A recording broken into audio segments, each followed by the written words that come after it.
స్వాగతం సుస్వాగతం. కేరళ వయనాడు వర్ష కారణంగా కొండచర్యలు విరిగిపడి నష్టపోయిన కేరళ ప్రజలకి మానవత్వం చాటిన సిపిఎం పార్టీ నాయకులు. సిద్దిపేట జిల్లా దుబ్బాక మండల కేంద్రంలో సిపిఎం పార్టీ కార్యకర్తలు విరాళం సేకరిస్తున్నారు. సిపిఎం జిల్లా కార్యవర్గ సభ్యురాలు సింగిరెడ్డి నవీన మాట్లాడుతూ కేరళలోని వయనాడులో కొండచర్యలు విరిగిపడడం, దుర్ఘటన సుమారు 300 మంది పైగా మృత్యువాత పడ్డారని, వందలాది మంది గాయాలతో ఆసుపత్రుల్లో చికిత్స పొందుతున్నారని ఆవేదన వ్యక్తం చేశారు. చూస్తూనే ఉండండి మరిన్ని అప్డేట్ కోసం KSR 24 న్యూస్. వాళ్ళు తినడానికి తిండి లేదు. ఆ ఉద్దేశంగా ఈ సిపిఎం పార్టీ రాష్ట్ర పిలుపు మేరకు ఈరోజు దుబ్బాక నియోజకవర్గంలో విరాళ సేకరణ నిర్వహించడం జరిగింది.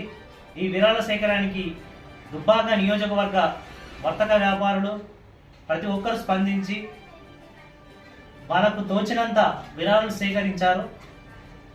అదేవిధంగా కేంద్ర ప్రభుత్వం వెంటనే ఆ వరద బాధితులకి కేంద్ర ప్రభుత్వం నుంచి సహాయ సహకారాన్ని అందించాలని చెప్పి సిపిఎం పార్టీ నుంచి డిమాండ్ చేస్తా ఉన్నాం. రోజు సిద్దిపేట జిల్లా దుబ్బాక మండల కేంద్రంలో సిపిఎం పార్టీ ఆధ్వర్యంలో కేరళ రాష్ట్రంలోని వాయనాడు జిల్లా కేంద్రంలో జరిగినటువంటి ప్రకృతి విపత్తికి జరిగినటువంటి నష్టానికి మా సిపిఎం పార్టీ రాష్ట్ర కేంద్రం పిలుపు మేరకు దుబ్బాక పట్టణ కేంద్రంలో ఈరోజు విరాళాల సేకరణ నిర్వహించడం జరిగింది. అందులో దుబ్బాక పట్టణంలో ఉన్నటువంటి వర్తక సోదరులు అందరూ కూడా స్పందించి వారికి తోసినంత విరాళాలు ఇవ్వడం జరిగింది. ఈ సందర్భంగా విరాళాలు చేసినటువంటి ప్రతి ఒక్కరికి కూడా సిపిఎం పార్టీ తరఫున కృతజ్ఞతలు తెలియజేస్తున్నాం.